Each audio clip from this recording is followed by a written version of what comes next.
30th, 2019, 4:51 p.m. This is episode 530, 30, and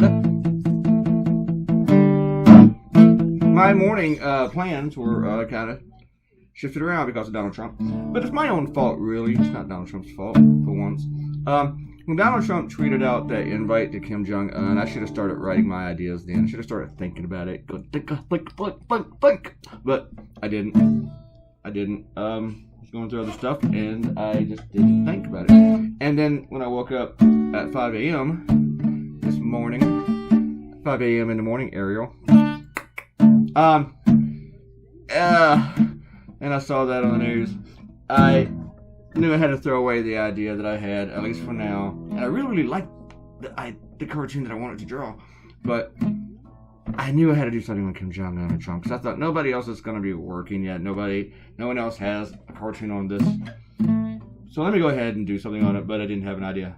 So I paced around for like an hour going, and then it clicked. Sometimes though, when something happens like that and it's right after you heard about it and you're trying for the idea, you're not really sure if it's a good idea. Maybe it's just an idea and you're glad you have one.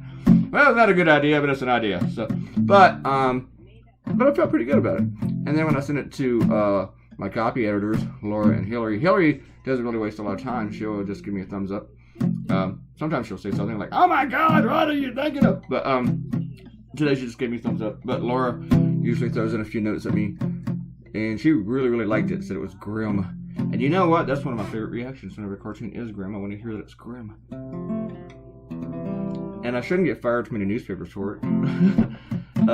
You may not have heard, but a cartoonist in Canada was supposedly dropped from the newspaper and the entire chain up in Canada for drawing a cartoon about Donald Trump that was very grim. But now the newspaper chain says that didn't have anything to do with it, that they were planning to let him go anyway for someone else, and negotiations have been going on for weeks, but I don't know. Anyway, I have lost clients before, and I'm pretty sure for some cartoons, they never came out and just said it, just like, usually it's for body of work. But, I think that might be my favorite skull right there. Not the one under the U, but the one to the left of the one under the U. I was Googling skulls. I was doing this. But if anything, the reverse is true. I actually have fired a newspaper recently. So, get out of my life, newspaper. And I've done that before. I have told a few newspapers in the past that I couldn't work with them. Not a lot. It's pretty rare.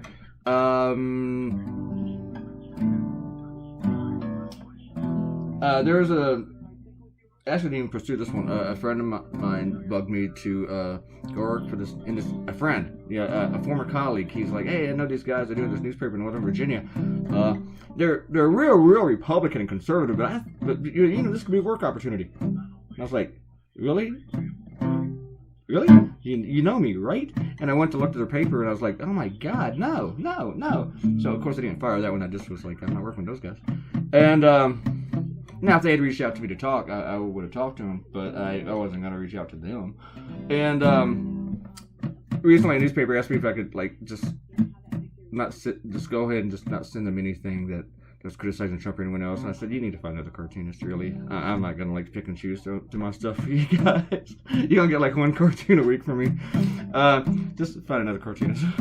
And then recently, I hired another newspaper for just other reasons, really, but they didn't like my Trump cartoons either. So, or anything that I did that hit conservatives.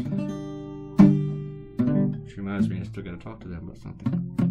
I just got to give me some money. That's what they got to do. But this issue is just stupid. Donald Trump.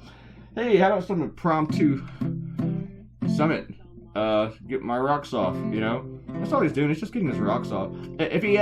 If he actually called Kim Jong-un there and right in front of him, in front of the cameras, just lit into him about Otto Warmbier and other infractions, he could bring up the $500 million that the Warmbier family got as a default judgment in the U.S.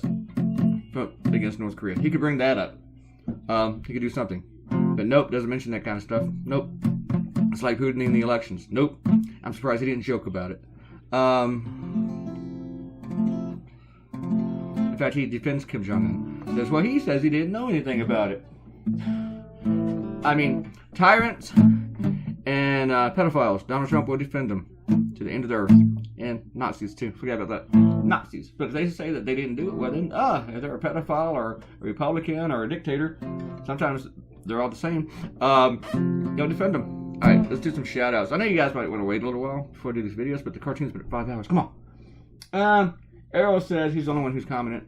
I think the kids today say, what you up to, not, hey, I'll be in your area at the Twilight Motel from 7 to 9. Like you said, either way, Trump sent away thirsty. In other words, the kids used indicating desperation. I wasn't really going for the kid lingo there, Ariel. Oh, did I say that? Did I say the kids? Maybe I was going for the kid lingo. Nah, maybe I'm thinking about it's more 70s, like sharing the night together. Oh yeah, alright. Dr. Hook. I don't know how to play it. People seriously got mad at Harris for preparing statements like key talking points for a debate. Those are the same idiots who'd get mad at someone for studying and getting a better grade than they did. Eye rolling emoji. That was Ariel's comment there. Yeah, the thing is, with the whole thing with Biden, she waited for her spot. She didn't just come into the debate and start it off. You know, Joe Biden, you're a real asshole. You know, she didn't start off the debate that way. She waited till Joe Biden set himself up, pretty much. I think that's how it worked out. Anyway, she worked it brilliantly. I'm pretty sure she had a food fight comment prepared. That one was pretty good.